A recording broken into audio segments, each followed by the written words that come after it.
Hello and welcome to Channel 4 News at Noon. My name is Dave and we have a lot of news for you today. First up, in downtown Birmingham, a woman survives a fire at her apartment complex. Roll the footage. Well, I got up to go get me a cold pop and I thought somebody was barbecuing. And then I said, "Oh Lord Jesus, it's a fire!" And I ran for my life. I didn't grab no shoes or nothing, Jesus, I ran. And then the smoking got me. And I got bronchitis. Anybody got time for that? We really don't know how to react. This just in. It's July 25th, 1972, and we're receiving a report from Gene Heller of the Washington Post about a horrific study being conducted in local Macon County by the Public Health Service. We now take you to our field reporter, reporting from a field, Andrew Fields, who's in a field. What do you have for us, Andrew? Thanks, Dave. Here's the skinny. In this very town of Tuskegee, there has been a crime that has spanned over 40 years. 400 black men in our community have been involved in a study believing that their benefit was being served and also to serve the public health in our community. These men, diagnosed with syphilis, have been repeatedly blocked from getting the proper treatment ever since penicillin was discovered as the cure in the 40s. That's some crazy shit, Andrew. How did this story develop? Peter Buxton, venereal disease investigator from San Francisco, had attempted to bring these events to light 6 years ago.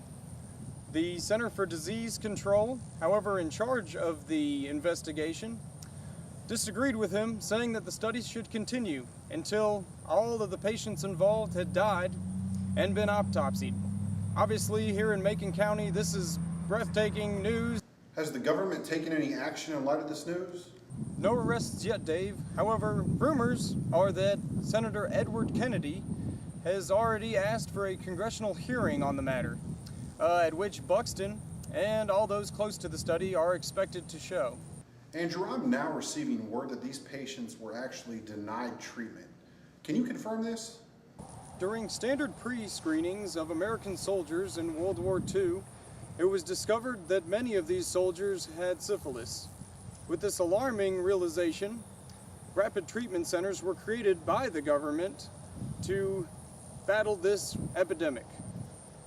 When this program arrived in our own Macon County, patients of this study were discouraged from receiving treatment, and in some cases, given a false treatment or a placebo. Andrew, do we know how they got people to participate in this study? Dave, you have to remember that when this study first began in the 30s, the Great Depression was happening, and it was hard times. Many of the potential subjects were promised free examinations, free health care, hot meals, and free transportation to their examinations. Not only this, but they were also promised free burials, which took much burden off of their families.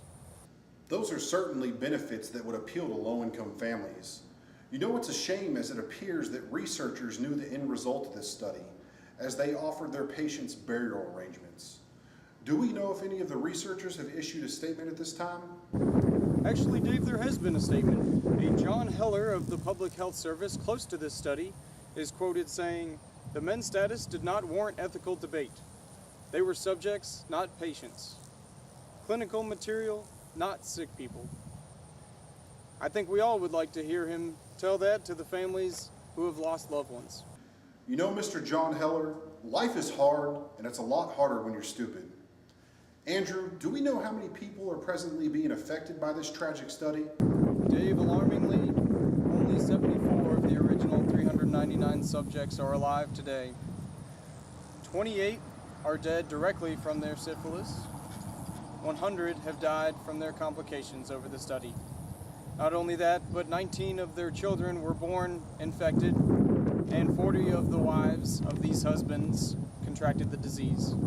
Ladies and gentlemen, that was some excellent field reporting from our field reporter, Andrew Fields, reporting from a field. It sounds like there'll be a lot of new information being revealed in the coming days. In other news, with summer coming to an end and winter fast approaching, the Public Health Service would like to remind you, don't forget your flu shots. Ain't nobody got time for that. Ain't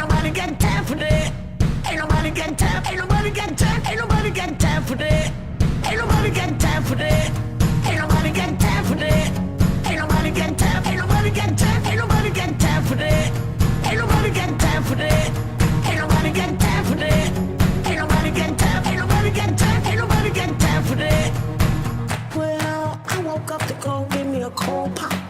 Then I thought somebody was barbecuing.